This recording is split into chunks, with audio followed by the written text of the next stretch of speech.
Sound of Joy ஊழியங்கள் வழங்கும் தேவ சத்தம் என்ற நிகழ்ச்சிக்கு உங்களை அன்போடு கூட வாழ்த்தி வரவேற்கிறேன். ஆண்டவரும் இரட்சகருமாகிய இயேசு கிறிஸ்துவின் நாமத்தினாலே உங்கள் ஒவ்வொருவரையும் நான் வாழ்த்தி ஆசீர்வதிக்கிறேன். கர்த்தர் தாமே உங்களோடு கூட இருந்து கர்த்தருடைய கரம் உங்களுக்கு வெளிப்பட்டு பெரிய காரியங்களை செய்திருக்கும் என்று சொல்லி நான் ஆழமாய் விசுவாசிக்கிறேன். பழைய ஏற்பாட்டிலே கர்த்தருடைய கரம் எப்படி வெளிப்பட்டது, யாருக்கு வெளிப்பட்டது, அது எப்படி வெளிப்பட்டது என்று சொல்லி நாம் வாசித்தோம். அதனுடைய கர்த்தருடைய கரம் செய்த நன்மைகளை நம்முடைய வாழ்க்கையில் நாம் எப்படி பெற்றுக்கொள்ள வேண்டும் என்று சொல்லி கடந்த வாரத்திலே நாம் பார்த்தோம். இந்த வாரத்திலும் கூட கர்த்தருடைய கரம் இயேசு கிறிஸ்துவுடைய நாட்களிலே புதிய ஏற்பாட்டிலே அது எப்படி வெளிப்பட்டது, கர்த்தருடைய கரம் எப்படியெல்லாம் வெளிப்பட்டது என்று சொல்லி நாம் வாசிக்க போகிறோம். இந்த நாளிலும் அதை குறித்து நாம் அறிந்து கொள்ள போகிறோம். அது மாத்திரமல்ல, இயேசுவை விசுவாசித்து இயேசுவுக்கு பின் சென்ற சீஷர்கள் அவர்கள் மூலமாய் தேவ கரம் எப்படியெல்லாம் வெளிப்பட்டது என்று சொல்லி நாம் இந்த நாளிலும் கூட பார்க்க போகிறோம். அப்படியே நம்முடைய வாழ்க்கையிலும் நம்முடைய ஊழியத்திலும் தேவனுடைய கரம் வெளிப்பட வேண்டும் என்றதான ஒரு தரிசனத்தோடு கூட இந்த செய்திக்கு நேராக நாம் கடந்து போகலாம். கர்த்தர் நம்மோடு கூட பேசுவாராக. தலைகளை தாழ்த்தி ஜெபிக்கலாமா? தகப்பனே, நாங்கள் நம்மை துதிக்கிறோம். கடந்த வாரத்திலும் அப்பா உம்முடைய கரம் யார் மேலெல்லாம் இருந்தது, அது எப்படியெல்லாம் கிரியை செய்தது என்று சொல்லி வாசித்தோம். அப்பா, அது மாத்திரமல்ல, உம்முடைய கரம் ஆண்டவரே எங்களோடு கூட இருந்து சத்துருக்களுக்கு விலக்கி எங்களை பாதுகாப்பது மாத்திரமல்ல, எங்களையும் பலவானாயது மாற்றுகிறது என்பதை ஆண்டவரே இந்த சத்தியத்தை நாங்கள் கற்றுக்கொண்டோம். தேவன் ஒவ்வொருடைய வாழ்க்கையிலும் பெரிய காரியம் செய்திருப்பீர் என்று சொல்லி நாங்கள் ஆழமாய் விசுவாசித்து உமக்கு நன்றி செலுத்துகிறோம். இந்த நாளிலும் புதிய ஏற்பாட்டிலே இயேசு ராஜாவுடைய கரம் என்னெல்லாம் செய்தது என்று சொல்லி நாங்கள் பார்க்க போகிறோம். ஐயா ஆவியானவரே, எங்கள் கண்களை திறப்பீராக. இதை அறிந்து கொள்ளும்படியாய் ஆண்டவரே எங்கள் ஆவிக்குள்ளே ஒரு பெரிய வெளிச்சத்தை என் தேவன் கொடுக்க வேண்டுமாய் ஜெபிக்கிறேன். ஒரு பெரிய ஒரு மன மாற்றம், ஒரு பெரிய எங்கள் வாழ்க்கையிலே ஒரு மாற்றத்தை உம்முடைய கரம் இந்த நாளிலும் செய்யும்படியாய் ஆண்டவரே நாங்கள் ஆண்டவரை மிகவும் எதிர்பார்ப்போடு கூட உம்முடைய சமூகத்திலே வந்திருக்கிறோம். ராஜா, நீர் வெளிப்படுவீராக. உம்முடைய கரம் இந்த நாளிலும் வெளிப்படுவதாக.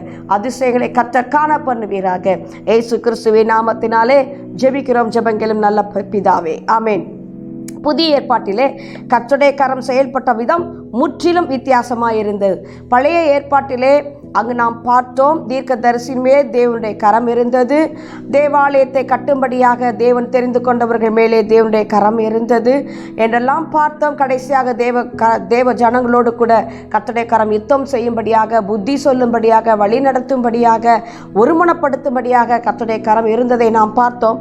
இந்த நாளிலும் கூட இயேசு கிறிஸ்துவினுடைய கரம் என்னெல்லாம் செய்தது என்று சொல்லி நாம் பார்க்க போகிறோம். இயேசு கிறிஸ்துவினுடைய கரம் பாவிகளை தொட்டது, அது பரிசுத்தமாக்கினது. பாவிகளை தொட்டு தேவன் பரிசுத்தமாக்கினார். குஷ்டரோகிகளை கர்த்தர் தொட்டார், அவர்கள் சுத்தமுள்ளவர்களாய் மாறினார்கள். குருடர்களை தொட்டார், அவர்கள் பார்வையடைந்தார்கள். செவிடர்களை தொட்டார், அவர்கள் கேட்கும் திறனை அடைந்தார்கள். ஊமையர்களை தொட்டார், ஊமையர்கள் பேசும் திறனை பெற்றார்கள். மரித்தோரை தொட்டார், உயிரோடு எழுந்தார்கள். பேதுருவின் மாமியின் கரத்தை இயேசு தொட்டார், அவள் வியாதி நீங்கி சுகமானது மட்டுமல்ல, அவருக்கு பணிவிடை செய்யும் ஊழியக்காரியாக மாறினாள் என்று சொல்லி நாம் வேதத்திலே வாசிக்கிறோம். இயேசு தொட்டால் சுகம் பெற்றுக்கொள்வது மாத்திரமல்ல, தேவன் பாவிகளை பரிசுத்தமாக்குவது மாத்திரமல்ல, அற்புதங்களை செய்வது மாத்திரமல்ல, அவர்கள் வாழ்க்கையவே அற்புதமாக மாற்றுகிறதான நிறைய காரியங்களை நாம் புதிய ஏற்பாட்டிலே இயேசு செய்த அற்புதங்களை நாம் பார்க்க முடியும். தேவ பிள்ளைகளே, ஒரு சிலதை மாத்திரம் இந்த நாளிலும் நான் உங்களோடு கூட பகிர்ந்து கொண்டு நாம் ஜெபிக்க போகிறோம். மத்தேயு 20வது அதிகாரம் 34வது வசனம். மத்தேயு 20:34. இயேசு மனதுருகி அவர்கள் கண்களை தொட்டார், உடனே அவர்கள் பார்வையடைந்து அவருக்கு பின் சென்றார்கள். இந்த இடத்துல இயேசு கிறிஸ்து வருகிறார் என்று கேள்விப்பட்ட மாத்திரத்திலே 2 குருடர்கள் வழியருகே உட்கார்ந்து பிச்சை கேட்டு கொண்டிருந்தவர்கள் இயேசு வருகிறார் என்று கேள்விப்பட்ட மாத்திரத்திலே அவர்கள் சத்தமிட்டு இயேசுவை அழைக்கிறார்கள். ஆண்டவரே, நீர் எங்களை குணமாக்க வேண்டுமே என்று சொல்லி ஆண்டவரே ஆண்டவரே என்று சத்தமிட்டு அழைக்கிறார்கள். உடன் இருந்தவர்கள் அவர்களை அதட்டினார்கள். நிறைய ஜனங்களோடு, திரளான ஜனங்களோடு கூட இயேசு கடந்து போய் கொண்டிருந்தபடினால் அவர் நிற்க முடியாது, இவர்கள் அருகிலே வர முடியாது என்பதனால் அதட்டினார்கள். சத்தம் போடாதிருங்கள் என்று சொல்லி அதட்டினார்கள். ஆனால் அவர்களோ முன்னிலும் அதிகமாய் ஆண்டவரை நோக்கி கூப்பிடுகிறார்கள். ஏனால் போகிறவர் யார் என்று சொல்லி அவர்கள் அறிந்து கொண்டார்கள். அவர்கள் கேள்விப்பட்டதை பார்த்து அவர்களை ஆண்டவர் என்னென்ன அற்புதங்களை செய்கிறார் என்று அவர்கள் கேள்விப்பட்டது நிமித்தம் அவர்கள் இயேசுவை காண விரும்பினார்கள். இயேசுவிடத்திலே அற்புதத்தை பெற்றுக்கொள்ள விரும்பினார்கள். ஆகவே முன்னிலும் அதிகமான சத்தமிட்டு அவர்களை ஆண்டவரை பார்த்து அவர்கள் அழைக்கிறார்கள். அழைத்து, ஆண்டவரே எங்களுக்கு இறங்கும் என்று சொல்லி அழைக்கிறார்கள். அவர்கள் சத்தத்தை கேட்டு உடனே இயேசு அந்த இடத்திலே அப்படியே நிற்கிறார். அவர்களுடைய சத்தம் தேவனை நிற்க வைத்தது. நம்முடைய சத்தம் இன்றைக்கு எப்படி இருக்கிறது? ஆண்டவரை நம் அருகிலே நிற்க வைக்கிறதா? நம்முடைய சத்தம் தேவனை நோக்கி பார்க்க வைக்கிறதா?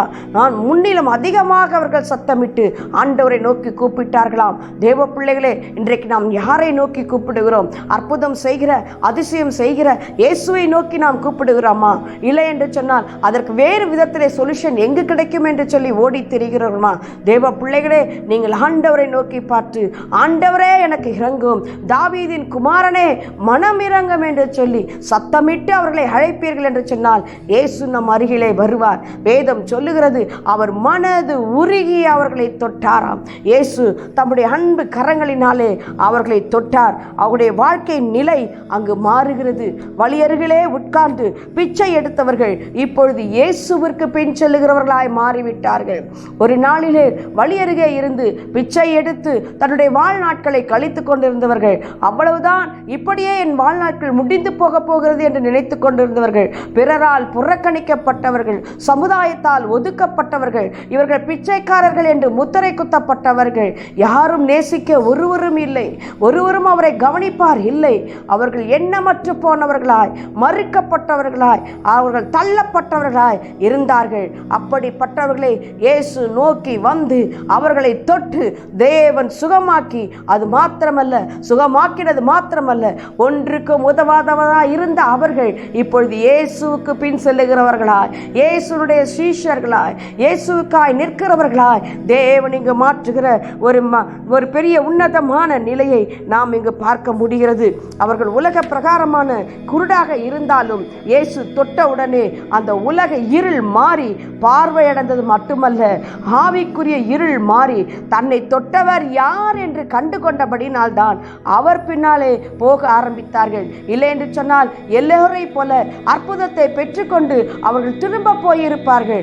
ஆனால் இயேசுவுக்கு பின் செல்லுகிற சீஷர்களாக இந்த குருடர்கள் மாறினதை இந்த இடத்திலே பார்க்க முடிகிறது. ஏன்? தன்னை தொட்டவர், தனக்கு வெளிச்சத்தை கொடுக்கிறவர், இருள் நீக்கி உலகத்தை வெளிச்சத்தை காண செய்கிற, உலகத்திலே இருளை நீக்கி வெளிச்சத்தை உண்டாக்கின தேவன் என்பதை அவர்கள் கண்டு கொண்டபடினால் இப்பொழுது அவர்கள் இயேசுவுக்கு பின்னாக போகிறதான காரியத்தை வாசிக்க முடிகிறது. ஆண்டவர் சொன்னார், யார் அவரை பின்பற்ற முடியும்? இயேசுவை பின்பற்ற வேண்டும் என்று சொன்னால் யார் அவரை பின்பற்ற முடியும்? மார்க் 8வது அதிகாரம் 34வது வசனத்திலே இயேசு சொல்லுகிறார், ஒருவன் என்னை பின்பற்ற விரும்பினால் தன்னை தான் வெறுத்து சிலுவை எடுத்துக்கொண்டு என்னை பின்பற்ற கடவன் என்று சொல்லி ஆண்டவர் சொல்லுகிறார். அப்படியானால் இவர்கள் தங்களை வெறுத்தவர்களாக, தங்களுடைய வாழ்க்கை வெறுத்தவர்களாக, உலகத்தை வெறுத்தவர்களாக, இயேசுவுக்கு பின் செல்லுகிறவர்களாக, இயேசு தொட்ட இந்த குருடர்கள் இயேசுவுக்கு பின் செல்லுகிறவர்களாக, கண் திறக்கப்பட்டவர்களாக, தங்களை தள்ளின, தங்களை வெறுத்த, இந்த உலக வாழ்வை வெறுத்தவர்களாக இயேசுவுக்கு பின் செல்லுகிற ஒரு அனுபவத்தை நம்மால் பார்க்க முடிகிறது. நீங்கள் யாரால் ஒதுக்கப்பட்டு இருக்கிறீர்களோ, நீங்கள் யாரால் வெறுக்கப்பட்டு இருக்கிறீர்களோ, ஏதோ உயிர் வாழ்கிறோம் என்று வாழ்ந்து கொண்டு இருக்கிறீர்களோ, பார்வை இருந்தும் ஆவிக்குரிய குருடர்களாய் இருக்கிறீர்களோ, இயேசு உங்களை தொடும்படி அவரிடம் கேளுங்கள். இன்றைக்கு அவரை பார்த்து கேளுங்கள். இயேசுவே, அன்றைக்கு அந்த குருடர்களை தொட்டீரே, இன்றைக்கு என்னுடைய வாழ்க்கையும் இருள் சூழ்ந்த வாழ்க்கையாக இருக்கிறது, எல்லோராலும் கைவிடப்பட்ட வாழ்க்கையாக இருக்கிறது, ஏமாற்றப்பட்ட வாழ்க்கையாக இருக்கிறது, தள்ளப்பட்ட ஒரு வாழ்க்கையாக இருக்கிறது. ஆண்டவரே, நான் கண் இருக்கிறவர்களாக இருந்தாலும் நான் குருடை போல என்னுடைய வாழ்க்கை இருக்கிறது, எந்த பாதையில் செல்லுவது என்று எனக்கு தெரியவில்லை, எங்கும் இருள் சூழ்ந்து கொண்டு இருக்கிறது. அப்படிப்பட்டதான உங்கள் வாழ்க்கையை கர்த்தர் தொட வேண்டும் என்று சொன்னால் அதிக சத்தமிட்டு, இயேசுவே, தாவீதின் குமாரனே எனக்கு இரங்கும் என்று சொல்லி இன்றைக்கு நீங்கள் கேட்பீர்கள் என்று சொன்னால் இயேசு உங்கள் அருகிலே கடந்து வருவார். அவர் உங்களை தொடுவார். உங்கள் வாழ்வின் இருளை இன்றைக்கு தேவன் மாற்றுவார். உங்கள் வாழ்க்கை வெளிச்சமாவது மட்டுமல்ல, பிறருக்கு வெளிச்சம் கொடுப்பவர்களாய் நீங்கள் மாறுவீர்கள். இதுதாங்க இயேசுடைய மிகப்பெரிய ஸ்பெஷல். என்னவென்று சொன்னால், அவர் தொட்டு என்ன காரியம் இருக்கிறதோ அந்த காரியத்திற்கு உண்டான சொல்யூஷனை மாத்திரம் தேவன் கொடுப்பது அல்ல, நாளில் நம்மையே பிறருக்கு ஆசீர்வாதமாக மாற்றுகிற ஒரு தேவன் ஆண்டவராகிய இயேசு கிறிஸ்து. அங்கு பார்க்கிறோம், அங்கு பெரிய பணக்காரர்கள் இயேசு கிறிஸ்துவை பின் செல்லும்படியாய் விரும்பினார்கள். வேத பாரர்கள் அவரை பின் செல்லும்படியாய் விரும்பினார்கள். மார்க் 10வது அதிகாரம், இயேசு அவனை பார்த்து அவனிடத்தில் அன்பு கூர்ந்து, உன்னிடத்தில் ஒரு குறைவு உண்டு, நீ போய் உனக்கு உண்டான யாவற்றையும் விற்று தரித்திரருக்கு கொடு, பின்பு சிலுவை எடுத்துக்கொண்டு என்னை பின்பற்று என்று இயேசு ஒரு ஐஸ்வர்யவானுக்கு அங்கு சொல்லுகிறார். அவன் மிகவும் சொத்துள்ளவனாய் இருந்தான். ஆண்டவரிடத்திலே கடந்து வந்தான். பிரமாணங்களை எல்லாம் நான் சரியாய் கை கொள்ளுகிறேன், வேறு என்ன செய்ய வேண்டும் என்று, நான் நித்தியத்தை சுதந்திரிக்க என்ன செய்ய வேண்டும் என்று கேட்கும் பொழுது ஆண்டவர் சொல்லுகிறார், அவனிடத்திலே அன்பு கூர்ந்து சொல்லுகிறார், உனக்கு உண்டான எல்லாவற்றையும் விற்றுவிடு, விற்று தரித்திரர்களுக்கு கொடுத்து விடு, அப்பொழுது நீ விற்ற அந்த பொக்கிஷங்கள் எல்லாம் தேவனுடைய சமூகத்தில் உனக்காக இருக்கும், பரலோக ராஜ்யத்தில் இருக்கும். அது மாத்திரமல்ல, அதன் பின்பு நீ என்னை பின்பற்றி வா என்று சொல்லி ஆண்டவர் அங்கு அழைக்கிறார். ஆனால் அவனால் மிகப்பெரிய ஐஸ்வர்யவானாய் இருந்ததனால் தேவனை பின்பற்றி வர முடியவில்லை. அதனால் தான் இயேசு கிறிஸ்து சொன்னார், அந்த ஊசியின் காதிலே ஒட்டகம் நுழைவது லேசான காரியம், ஆனால் ஐஸ்வர்யவான்கள் தேவனுடைய ராஜ்யத்தை சுதந்தரிப்பது முடியாத காரியம். ஆனாலும் தேவனால் கூடாத காரியம் ஒன்றுமில்லை என்று கர்த்தர் சொன்னார். பணக்காரர்கள் இயேசுவை பின்பற்ற விரும்பினார்கள், ஆனால் விரும்பியும் இயேசுவை பின்பற்ற முடியவில்லை. ஒரு வேத பாரகன் பாருங்கள், இயேசுவை பின்பற்றும்படி விரும்புகிறான். மத்தேயு 8வது அதிகாரம் 19வது வசனம் 20வது வசனம் வாசித்து பாருங்கள். அப்பொழுது வேத பாரகன் ஒருவன் வந்து, போதகரே, நீர் எங்கே போனாலும் உம்மை பின்பற்றுவேன் என்கிறான். அதற்கு இயேசு, நரிகளுக்கு குழிகளும் ஆகாயத்து பறவைகளுக்கு கூடுகளும் உண்டு, ஆனால் மனுஷகுமாரனுக்கோ தலை சாய்க்க இடமில்லை என்று மறுத்துவிட்டார். அவன் பின் வருகிறேன். வேறு வேத பாரகன் வந்து சொல்லுகிறான், வேதத்தை கற்று தேர்ந்தவன் வந்து சொல்லுகிறான், நான் உன் பின்னாலே வருகிறேன் ஆண்டவரே என்று சொல்லி சுய நீதியிலே அவன் இருந்து கொண்டு வாழ்ந்தவன். அவனை கர்த்தர் சொல்லுகிறான், பிரமாணங்களை சரியாய் கை கொள்ளுகிறவன். அவன் சொல்லுகிறான், ஆண்டவரே, உமக்கு பின்பாக நான் வருகிறேன். ஆண்டவர் சொன்னார், மனுஷகுமாரனுக்கோ தலை சாய்க்க இடமில்லை என்று மறுத்து விட்டார். பெரிய பெரிய பணக்காரர்கள் அவரை பின்பற்ற முடியவில்லை, பின் செல்ல முடியவில்லை.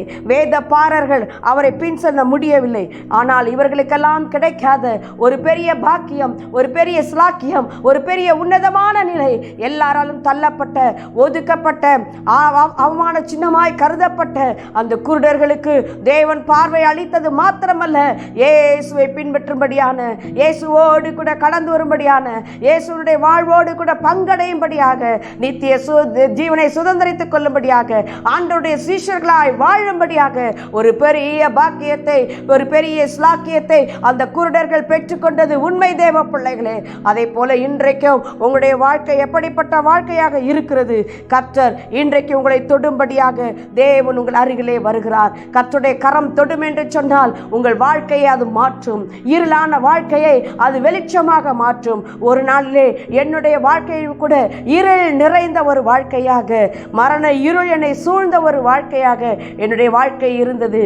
இந்த குடும்பத்திலே பிறந்த நான், கணவனை இளம் வயதிலே இழந்த நான், இனி எதற்காக உயிரோடு கூட இருக்க வேண்டும் என்று சொல்லி என்னை மாய்த்து கொள்ளும்படியாக 3 முறை தற்கொலைக்கு நேராக கடந்து போயும் எனக்கு மரணம் வரவில்லை. அந்த வேளையிலே உண்மையுள்ள தெய்வம் யார் என்று நான் தேடிக்கொண்டிருந்த அந்த நாட்களிலே தேவன் கிருபையாக எனக்கு வெளிப்பட்டார். தேவன் வெளிப்பட்டது மாத்திரமல்ல, கர்த்தருடைய கரம் என்னை தொட்டது. ஒரு நாளிலே அங்கு நடந்து கொண்டிருந்த ஒரு கன்வென்ஷன் கூட்டத்திற்கு கடந்து போகும்படியாய் நானும் அந்த இடத்திலே கடந்து போக வேண்டிய ஒரு சூழ்நிலை வந்தது. அப்படி போகும்போது எனக்கு கிறிஸ்தவ ஆராதனையிலே பங்கு பெற்று எனக்கு பழக்கம் இல்லை. அங்கு என்ன நடக்கிறது என்று எனக்கு தெரியாது. ஆனால் அந்த கிரவுண்டிற்கு போன மாத்திரத்திலே நான் போவதற்கு முன்பாக நான் ஒரு காரியத்தை கேட்டு போனேன். உண்மையுள்ள தெய்வம் இயேசு என்று சொன்னால் எனக்கு வெளிப்பட வேண்டும், நான் அவரை பார்க்க வேண்டும், அவரோடு கூட நான் பேச வேண்டும் என்றதான ஒரு கேள்விக்குறியோடு கூட நான் அந்த கூட்டத்திற்கு கடந்து போனேன். அங்கு கடந்து போகும்பொழுது அன்பு சகோதரர் டென்சின் டேனியல் அவர்கள் அந்த நாளிலே தேவ செய்தி கொடுத்து கொண்டிருந்தார்கள். அவர் பெயர் அன்றைக்கு எனக்கு தெரியாது. புதிதாக அப்பொழுதுதான் அந்த கூட்டத்திற்கு நான் கடந்து போகிறேன். ஆனால் கடந்து போகும்பொழுதே தேவ மகிமை அந்த கிரவுண்ட் முழுவதும் நிரம்பி இருந்ததை என்னால் உணர முடிந்தது, பார்க்க முடிந்தது. ஆனால் அதை புரிந்து கொள்ள எனக்கு முடியவில்லை. தேவனுடைய செய்தி முழுவதும் லீதியால் தேசத்து இருதயத்தை கர்த்தர் திறந்ததை போல என் இருதயத்தை கர்த்தர் திறந்தார். கர்த்தருடைய வார்த்தை எனக்கு நேராக கடந்து வந்தது. எனக்கு நேராக தீர்க்க தரிசனம் அவர் சொன்னார். ஆனாலும் நான் அதை ஏற்றுக்கொள்ளவில்லை. கடைசியாக எனக்காக ஜெபிக்கும்படியாக மறுபடியும் ஆத்துமாவே கர்த்தரை ஸ்தோத்திரி என்று சொல்லி முடித்த பின்பும் நான் ஜெபிக்கும்படி ஏவப்படுகிறேன், சகோதரியே ஓடி வாருங்கள் என்று அழைப்பு கொடுத்த பொழுது என்னால் தட்ட முடியவில்லை. கூட்டத்தில் ஒரு மூலையிலே இருந்த நான் வேகமாக அவரிடத்திலே கடந்து போனேன். அப்பொழுது உங்களுக்கு தான் நான் தீர்க்க தரிசனம் சொன்னேனா என்ற பொழுது என்னால் மறுக்க முடியவில்லை. ஆம் என்று சொன்னேன். அப்பொழுது முழங்கால் படியிடுங்கள், கர்த்தர் உங்களோடு கூட இடைப்படுகிறார் என்பதை நான் அறிகிறேன் என்று சொல்லி என் தலை மீது தன்னுடைய கரங்களை வைத்து எனக்காக ஜெபிக்கும்படி என்னுடைய அருகில் வந்தார். இப்படிப்பட்ட அனுபவங்கள் எல்லாம் எனக்கு தெரியாது. ஆனால் போன வாரத்திலே நான் சொன்னேன், ஏசாயா 66:14 ஊழியக்காரருடைய கரத்தோடு கூட கர்த்தருடைய கரம் இருக்கும் என்று சொல்லி அந்த நாளிலே என்னை தலையை தொட்டு ஜெபிக்கும்படியாக சகோதரருடைய கரத்தை என் மேல் கொண்டு வந்த பொழுது நான் திறந்த கண்களோடு நான் பார்த்த ஒரு காட்சி, அன்பான இயேசு கிறிஸ்துடைய கரம் அந்த வெண் வஸ்திரம் தரித்தவராக, அந்த வெண்மையாக, அந்த ரோஜாப்பூ கலரிலே தேவனுடைய கரம், ஆணி பாய்ந்த அன்பின் கரம், மிகவும் மிருதுவான அந்த கரம் என் தலையை தொட்டதை நான் பார்த்தேன். அவ்வளவுதான் என்னுடைய ஆவிக்குரிய கண்களை கர்த்தர் திறந்தார். மிக பெரிய ஒரு மகிமை, சூரியனை போன்ற ஒரு 1000 சூரியன் சேர்ந்தால் ஜொலிக்கக்கூடிய ஒரு தேவ வல்லமை அப்படியே எனக்கு முன்பாக இறங்கி வந்தது. பெரிய பிரகாசம் எனக்கு முன்பாக இறங்கி வந்தது. அந்த பிரகாசத்திலே சிலுவையின் காட்சியை நான் கண்டேன். அந்த சிலுவையிலிருந்து 2 சொட்டு, முள்முடியிலிருந்து 2 சொட்டு ரத்தம் என் மேல் வந்து விழுந்தது. அவ்வளவுதான். எனக்கு ஸ்தோத்திரம் சொல்ல தெரியாது, ஆண்டவரை குறித்து நான் அறியாதவள். ஸ்தோத்திரம் ஆண்டவரே என்று கத்த ஆரம்பித்தேன். எதை குறித்தும் யாரை குறித்தும் வெட்கப்படவில்லை. என் தேவனின் மகிமைப்படுத்த ஆரம்பித்தேன். கத்தினேன், உருண்டேன், பரண்டேன். ஆண்டவரிடத்திலே மகா பெரிய சந்தோஷத்தை பெற்றுக்கொண்டேன். கர்த்தருடைய கரம் அன்றைக்கு என தொட்ட மாத்திரத்திலே என் வாழ்க்கை மாறி போனது. என்னுடைய இருதயம் மாறி போனது. என் வாழ்க்கையில் இருள் கடந்து போனது. என்னை பிடித்திருந்த சத்துருடைய கட்டு உடைந்தது. என்னை பிடித்திருந்த வியாதி என்னை விட்டு விலகி போகிறது. இனி நான் இளம் விதவையாக இருந்த அப்படினால் யார் என் வாழ்க்கையை என்னோடு கூட வருபவர் யார்? என்னை கரம் பிடித்து நடத்துபவர் யார்? எனக்கு துணையாய் நிற்பவர் யார் என்று நான் கத்தின பொழுது, கதறின பொழுது ஆண்டவர் என் கரத்தை பிடித்தார். ஆண்டவருடைய கரம் என்னை தொட்டது. ஆண்டவருடைய கரம் என்னை பிடித்தது. நானே மெய்யான தேவன், என்னை என்று வேறு தேவன் இல்லை. என்னை விசுவாசிக்கிறவன் மரித்தாலும் பிழைப்பான் என்றதான சத்தம் என் காதுகளிலே தொனித்தது. அன்றைக்கு என் வாழ்க்கையை நான் ஆண்டவரிடத்திலே ஒப்புக் கொடுத்தேன். எனக்கு ஜெபித்த ஊழியக்காரர் சொன்னார், உங்களை கர்த்தர் தொடுவதை மாத்திரம் தான் நான் பார்த்தேன். இயேசு உங்களை டச் செய்ததை பார்த்தேன். அதற்கு மேல் எனக்கு ஒன்றும் தெரியாது என்று தேவ வல்லமை தாங்க முடியாதபடி அவர் ஒரு சேர்லே உட்கார்ந்தபடி இந்த ஒரு வார்த்தையை மாத்திரம் என்னோடு கூட சொன்னார். தேவ பிள்ளைகளே, அன்றைக்கு நான் பெற்றுக்கொண்ட அந்த அனுபவம் மகா பெரிய உன்னத அனுபவம். பவுல் சொல்லுகிறதான எண்ணி முடியாததும் சொல்லி முடியாததுமான அந்த பேரின்பமான அனுபவம். இயேசு என்னை தொட்ட உடனே அந்த இடத்துல என் வாழ்க்கை அந்த நாளிலே, அந்த நிமிடத்திலே மாறி போனது. தேவ பிள்ளைகளே, என் கணவர் இறந்து போன துக்கம் என்னை விட்டு ஓடி போனது. மரண இருள் என்னை விட்டு ஓடி போனது. வாழ்க்கை வெளிச்சமாக மாறினது. அது மாத்திரமல்ல, அந்த நாளிலிருந்து என்னை கரம் பிடித்தவராக, என் வலது கரத்தை பிடித்தவராக, என் ஆத்தும நேசர், என் ஆத்தும மனவாளர் என்னை நடத்த ஆரம்பித்தார். நான் நடக்க வேண்டிய வழிகளை எனக்கு கற்றுக் கொடுக்க ஆரம்பித்தார். எப்படி ஜெபிக்க வேண்டும் என்று கற்றுக் கொடுத்தார். எப்படி பரிசுத்த ஆவியை பெற்றுக்கொள்ள வேண்டும் என்று கற்றுக் கொடுத்தார். வேதத்தை எனக்கு கற்றுக் கொடுத்தார். எப்படி ஊழியம் செய்வது என்று கற்றுக் கொடுத்தார். ஆவியானவரே வேத பாடசாலையாக இருந்து வேதத்தை தேவன் தினமும் எனக்கு கற்றுக் கொடுப்பார். அவரோடு உட்கார்ந்து அவரும் நானுமாக கரம் பிடித்து ஜெபிக்க ஆரம்பித்தோம். வாழ்க்கை எவ்வளவு இன்பமாக மாறினது தெரியுமா? வாழ்க்கை சந்தோஷமாக மாறினது. பல பாடுகள் வந்தாலும், பல உபத்திரவங்கள் கடந்து வந்தாலும், பல வேதனையின் வந்தாலும், பல கண்ணீரின் பாதைகள் அதன் பின்பு வந்தாலும், இந்த ரட்சிப்பின் அனுபவம் இன்று வரைக்கும் கிறிஸ்துவுக்குள் என்னை நிலைநிறுத்தி கொண்டு இருக்கிறது. அந்த நாட்களிலே கர்த்தர் என்னை ரட்சித்த அந்த நாளை நான் நினைத்து பார்ப்பேன். ஆகவே சொல்லுவேன், ஆண்டவர் என்னோடு கூட இருக்கிறார். இந்த வாழ்க்கையில எது நடந்தாலும் அவர் சகலமும் நன்மைக்கு ஏதுவாகவே என் வாழ்க்கையை நடத்துகிறார் என்றதான ஆழமான தீர்மானமான ஒரு உணர்வு. அந்த ரட்சிப்பின் நாளை நான் நினைத்து பார்க்கிற ஒவ்வொரு நிமிடத்திலும் ஒரு புதிய ஒரு பலன், ஒரு புதிய உற்சாகம் எனக்குள் பாய்ந்து சொல்லுவதை நான் ஒவ்வொரு நாளும் அனுபவிக்கிறேன். தேவ பிள்ளைகளே, இன்றைக்கு அதே இயேசு கிறிஸ்துவின் கரம், இந்த 2000 நூற்றாண்டுகளே என்னை தொட்ட அதே இயேசுவின் கரம் உங்கள் வாழ்க்கை இன்றைக்கு தொறும்படியாக உங்கள் மத்தியிலே ஆவியானவருடைய கரம், என் இரட்சகருடைய கரம் உங்கள் மேல் இறங்கி வருகிறது. இதை விசுவாசிப்பீர்கள் என்று சொன்னால் வீட்டில் இருந்தபடி முழங்கால் படியிட்டு, ஆண்டவரே என்னை தொடும் ஆண்டவரே என்று கேட்டு பாருங்கள். இவர்களை தொட்ட ஆண்டவர், இந்த சகோதரி தொட்ட ஆண்டவர், நான் பெரிய பரிசுத்தவாட்டி என்பதற்காக என்னை தேவன் தொடவில்லை. நான் பெரிய பணக்காரி என்பதற்காக என்னை தேவன் தொடவில்லை. புறக்கணிக்கப்பட்ட இளம் விதவையாய் இருந்த, வாழ்க்கையை முடித்துக் கொள்ள வேண்டும் என்ற நிலையிலே இருந்த ஒரு பெண் குழந்தையோடு கூட என்னை ஏற்றுக்கொள்ள முடியாதபடி இருந்த உறவினர்கள் மத்தியிலே தள்ளப்பட்டு இருந்த என்னை கர்த்தருடைய கரம் அன்றைக்கு தொட்டது. தேவ பிள்ளைகளே, இன்றைக்கு கர்த்தர் சாட்சியாக உங்கள் மத்தியிலே நிறுத்தி கொண்டு இருக்கிறார். தேவ பிள்ளைகளே, கர்த்தர் தொட்டால் உங்களுடைய வாழ்க்கை மாறும். இயேசு தொட்டால் வாழ்க்கை மாறும். இருள் வெளிச்சமாக மாறும். தேவ பிள்ளைகளே, உங்கள் வாழ்க்கையும் கர்த்தர் அப்படி தொடப்போகிறார். இன்னொரு இடத்திலே இயேசு வந்து தொடுகிறார் பாருங்கள்.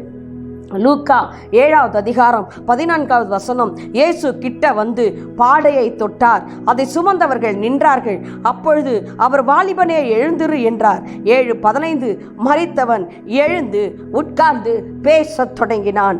தேவ பிள்ளைகளே, நாயினூர் விதவை மகன் இறந்து போனான் என்று இயேசு வருகிற வழியிலே பார்த்து அந்த மகளுடைய கண்ணீரை, அந்த விதவியின் கண்ணீரை பார்த்து ஆண்டவர் மனது உருகி அங்கு போய் பாடையை தொட்டார். அவ்வளவுதான்.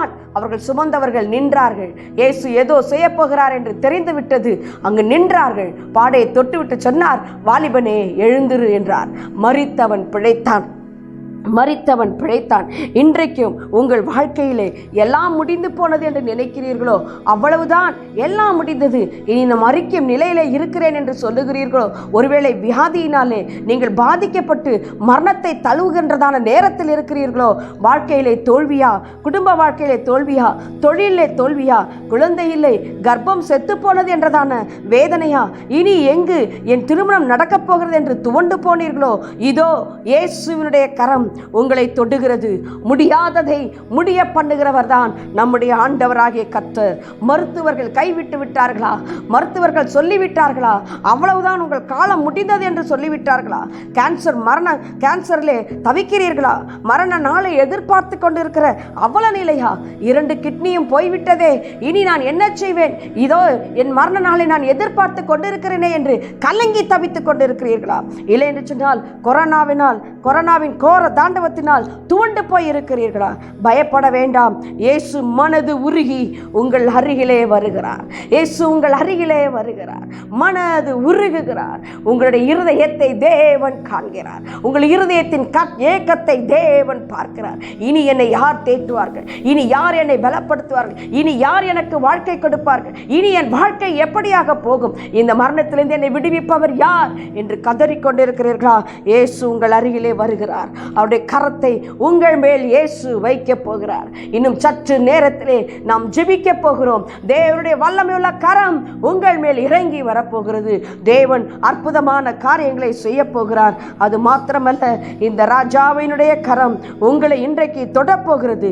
மரித்தவன் எப்படி எழுந்து உட்கார்ந்து பேச தொடங்கினானோ, அதே போல தேவனுடைய தொடுதலை நீங்கள் அறிந்தவர்களாய், நீங்கள் எழுந்து கர்த்தருடைய நாமத்தை அறிவிக்கிறவர்களாய், தேவனுக்காய் எழும்பி பேசுகிறவர்களாய் கர்த்தர் உங்களை மாற்ற போகிறார். பாவ பாரமா? ஒருவேளை மரித்த நிலைமையில இருக்கிறீர்களா? நாற்றம் எடுத்து போனது என்னுடைய வாழ்க்கை என்று நினைக்கிறீர்களா?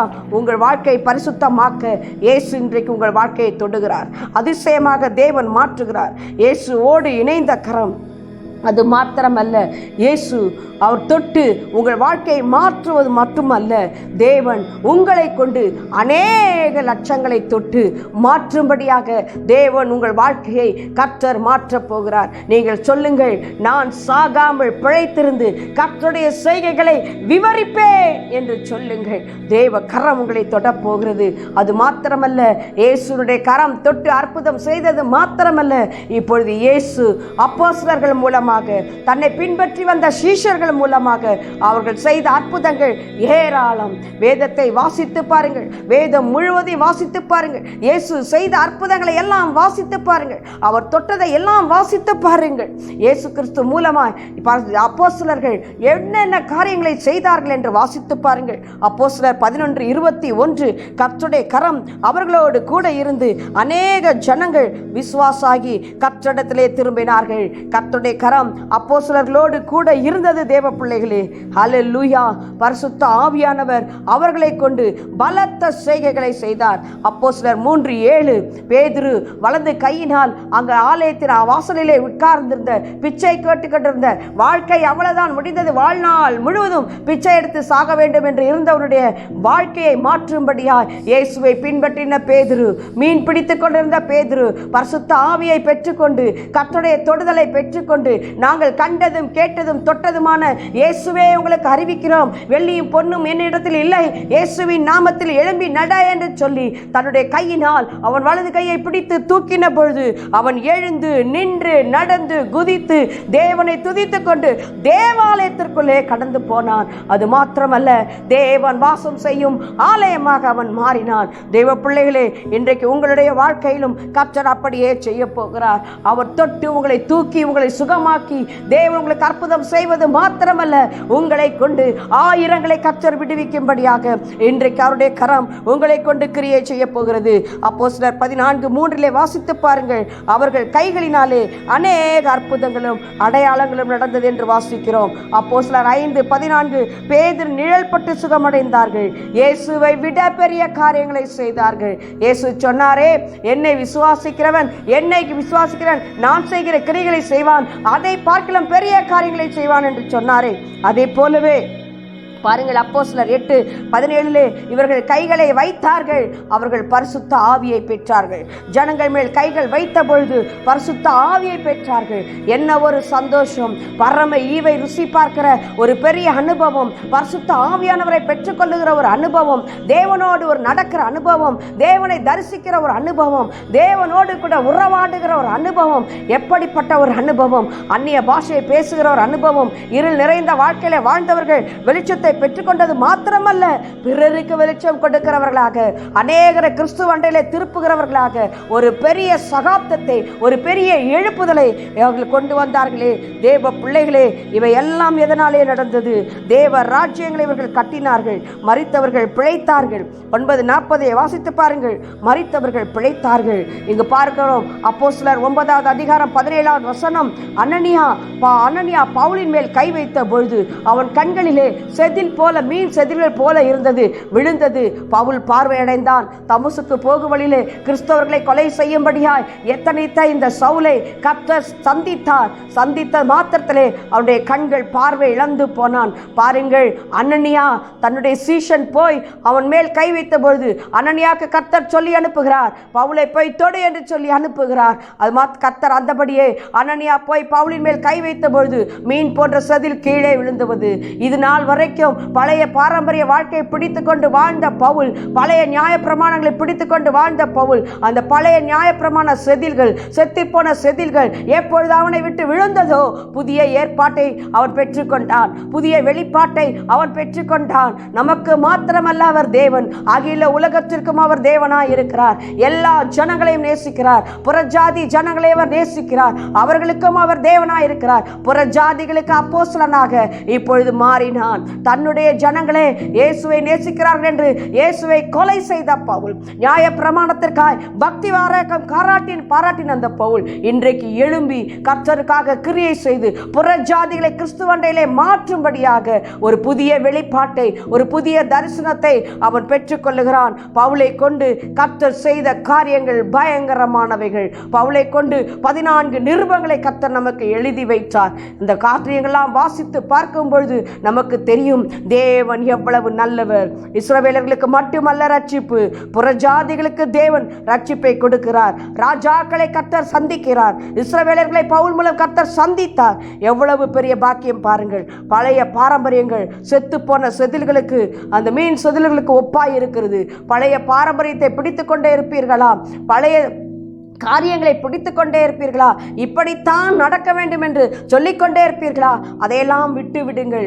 ஆண்டவரிடத்திலே கேளுங்கள். ஊழியத்தை குறித்த ஒரு புதிய வெளிப்பாடு, ஒரு புதிய தரிசனம் தேவனிடத்திலே கேளுங்கள். புதிய காரியங்களை கர்த்தர் செய்ய வல்லமையுள்ள தேவனாக இருக்கிறார். உங்களை கொண்டு கர்த்தர் செய்யும்படியாய் கர்த்தருடைய கரம் உங்களோடு கூட இருக்கிறது. அல்லேலூயா சொல்லுங்கள். 1 தீமோத்தேயு 4:14 வாசித்து பாருங்கள். மூப்பராகிய சங்கத்தார் உன்மீது கைகளை வைத்த பொழுது தீர்க்க தரிசனத்தால் உனக்கு அளிக்கப்பட்ட வரத்தை பற்றி அசதியாயிராதே. ஊழியக்காரருடைய கரம் நம்ம மேல் வைக்கப்படும் பொழுது வரங்கள் அனல் மூட்டி எழுப்பப்படுகிறது, வரங்கள் பகிர்ந்தடிக்கப்படுகிறது. அந்த கரம் பாருங்க, ஒரு சாதாரண ஒரு மனிதனுடைய கரம் ஒரு ஊறுகாயை தொட்டா போதும் அது அழுகி போயிடுங்க. மாவை தொட்டால் போதும் புளித்து போயிடும். அப்படிப்பட்ட சாதாரணமான மனிதனுடைய கரம், எந்த நன்மைகளையும் செய்ய முடியாத மனிதனுடைய கரத்தை ஆண்டவர் தொடுகிறார். ராஜாதி ராஜா தொடுகிறார். இயேசு ராஜா தொடுகிறார். அந்த கரத்தை மாற்றுகிறார். வல்லமை உள்ள கரமாக, தேவனுக்காய் எழும்பி பெரிய காரியங்களை செய்கிற ஒரு கரமாக கர்த்தர் அங்கு மாற்றுகிற ஒரு அனுபவத்தை நாம் பார்க்க முடிகிறது. தேவனுடைய பிள்ளைகளே, இந்த நாளிலும் கூட நம்முடைய வாழ்க்கையை ஆண்டவர் அப்படியே மாற்றும்படியாக விரும்புகிறார்.